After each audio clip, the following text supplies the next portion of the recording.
What's up, everybody? It's DisThunder, and we are here to take a look today at the Mezco 112 Collective Gotham by Gaslight Batman. This Batman has the distinction of being the second longest, most anticipated Mezco Batman figure, right behind, appropriately enough, 1989 Batman, because this Batman also premiered in 1989 when the original Elseworlds, before Elseworlds was a thing, Gotham by Gaslight was published in spring of 1989. Conceived of and written by Brian Augustine with incomparable art from Mike Mignola early in his DC career, I might add. Gotham by Gaslight also had the first Elseworlds sequel in 1992's Master of the Future with art by Eduardo Barreto, which is also a very pretty book that gets a little underrated in my opinion. The original story being set in 1889, where Bruce Wayne chases down Jack the Ripper. The sequel picks it up in 1892 and has kind of a turn-of-the-century World's Fair setting behind it. Obviously, the idea had legs because there have been subsequent revisits to the Gaslight dimension of the DC multiverse, and it's recognized as, I think it's Earth 19 in the DC multiverse. Next to Dark Knight Returns, he's the oldest recognized Elseworlds Batman, and as such, he's had several different figures. One from DC Direct in the 2000s, and actually a really good figure from Mattel during their DC Multiverse Twilight period. But obviously none have been so ambitious as this one. And you know what the bitch is about ambition, right? In any case, we will get into it and break down where a lot of things went right, but some things unfortunately went kind of wrong. For starters, the costume has what Robo likes to call the Mezcofication treatment. And from the waist up, it's not a huge departure. He has the right kind of belt. They went with the blue and gray as opposed to like the almost brownish black color that the book kind of invokes. Almost gives him a little bit of blue-gray in the bat, another Elseworlds book feel. Now, the trouble comes in where he went with the gray pants and boots with like armored gators look. In the comics, he's wearing riding pants that are usually black or blue, matching the cape, and a more standard basic riding boot. I think the gaiters are a workaround of sorts for the knee-high riding boots that he would presumably have. But the problem is the change in color blocking and that change in style thickens him up quite a bit, and I think it throws off the proportions where there actually really isn't a proportion problem.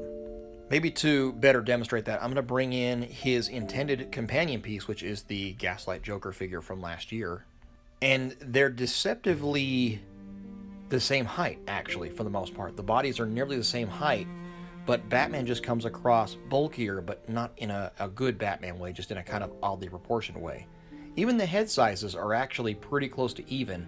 The Gaslight Joker seemed like it had a little bit bigger head when we got it last year, so it made sense that Gaslight Batman's head would be similar in style. I think it's to evoke a more realistic look. But as you can see, shoulder to shoulder here, they're practically even. I think he looks pretty good next to my custom Jonah Hex because unfortunately him and his Confederate States of America belt buckle probably aren't on the short list for a real figure anytime soon. And again, they're practically the same size, but you line them up side by side, Batman just looks unnecessarily thick in the torso. And again, I think a lot of it's the way that the pants just blend into this big gray blob. Compare that with Supreme Knight, who obviously is wearing a more skin-tight suit, and you can see kind of what I'm talking about. It's also worth noting Supreme Knight Batman is still just a teensy bit taller, and honestly the head size, when you get right down to it, isn't as different as you would expect. It's mostly because Supreme Knight Batman stores a lot of his head bulk in that giant neck and trap assembly. Standing him next to Solomon Kane, who is probably the biggest of the 112 regular guy collection. That's a terrible name for it. You can see again, they're actually not that far apart in height. This is somewhat mitigated by taking off the thigh pouch and the bandolier, but it's kind of a bummer not to have him fully loaded up. Anyway, let's talk articulation. He has a barbell jointed neck. The lower piece of the neck is actually set in the collar, doesn't move there, but you've got plenty of range in the head regardless. He has wire running through the collar, the epaulette, and the outer edges of his cloak, which actually make it pretty functional and very expressive. Like Robin, he makes use of the elastics around the shoulders to hold it better in place. Now, the shoulders are where we run into some articulation constraints. I would not take it further than this T-pose, and that's because it is super tight and bunches up on the shoulders. It does have a good range in the torso. The double-jointed elbows are also restricted by the tightness of the garment. There, as you can see, you can't really get more than that 90-degree bend, even though there's a secondary joint there.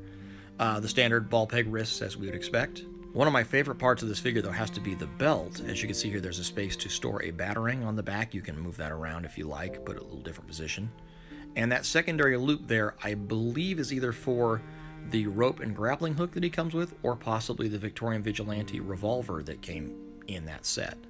Truth be told, I guess you could store whatever the hell you want in it. Moving back around the front, you do see there are sheaths for 3 of his throwing knives.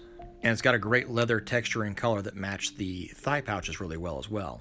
All the more reason I kind of hate leaving them off, but he does look better without them, in my opinion. Coming down the hips, for whatever reason, my right hip is really loose. Left one has pretty good rigidity, and of course the double knee works fine, and that flexible gaiter seems to not really be an issue at all, despite the fact it wasn't my first choice. And it also doesn't affect the articulation on the toes or the ankles much at all.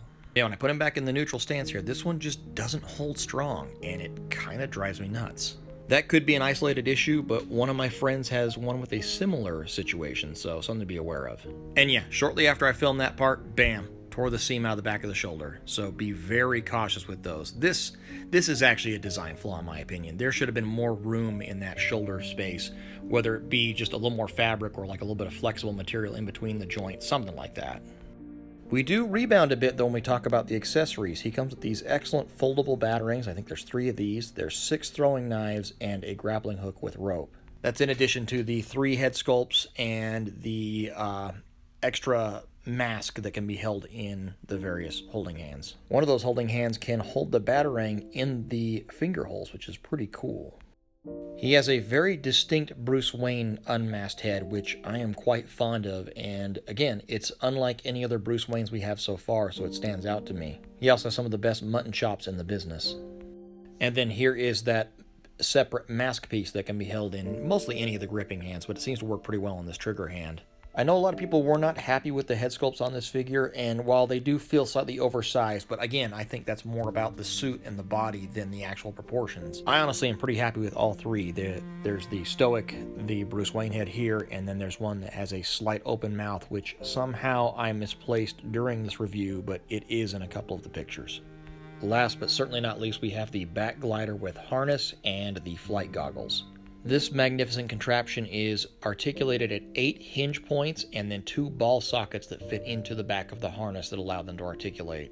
Again, as long as you are careful with the shoulders, you basically want to have him kind of with his arms out and then the elbows bent and then fit them inside of those handholds on the top of the glider wings. You can get some pretty impressive poses with this thing on. I suspect this thing might be the reason why we got the extra Vigilante accessories in a separate pack, because the tooling and the paint and the fabric work on this glider are intense, to say the least. There's also a ton of paint work on this thing with like brass tips and stainless steel parts, and then there's like the fur lining on the inside of the harness, along with all the leather straps and everything. There's just a lot done here, and it's done extremely well. And yes, the bat symbol on the center of that harness is intentionally offset. It kind of threw my OCD for a little bit when I was taking pictures of it. We take a look at the back of it here, and you can see all the intricate gear work and the hinges and the way the armature splays out like fingers. This thing is just truly impressive. This kind of engineering gets me really excited at the possibility of them doing, say, them being Mezco, of course, doing like a Hawkman or an Archangel or something down the road, because, man, these guys can do wings. So, of course, that brings us around to the recommendation time, and I have never had as much hesitation on a Mezco Batman figure as I do on this one. Well, except for the '89 Batman that we don't really talk about, at least not on this channel. In a general carte blanche kind of sense, I think the good outweighs the bad, and I think that there's a lot of elements here that show an immense attention to detail and a lot of love and care. But then there's other parts in which I suspect may be due to the timeline or the factory timing in which this figure was made, because he is a little bit of an older figure. I feel like a couple things kind of missed their usual pretty strong QC and review process. That being said, the little stuff, you know, the choices in costuming and things like that, those are pretty forgivable. It just depends on your preference, and even where I would prefer the more comic look, I do like what they've done here. But the fabric on the back of the shoulders and the potentially kind of weak hips, that kind of stuff shouldn't have happened. I mean, these are expensive figures, and that kind of stuff shouldn't go unchecked, which it apparently did. So as long as you know what you're in for and you kind of assume the risks involved here, there is a lot to enjoy with this figure, especially where the accessories and the cloak and some of the other cloth work is really nicely done, but it's going to be a little bit more delicate than I usually have to be with my Mezco figures, and that's kind of a shame because I genuinely enjoy playing with these things, and with very few rare exceptions, I can play with them. So if you're up to the challenge, obviously stop on over at Mezco Toys and get on the wait list if you haven't already.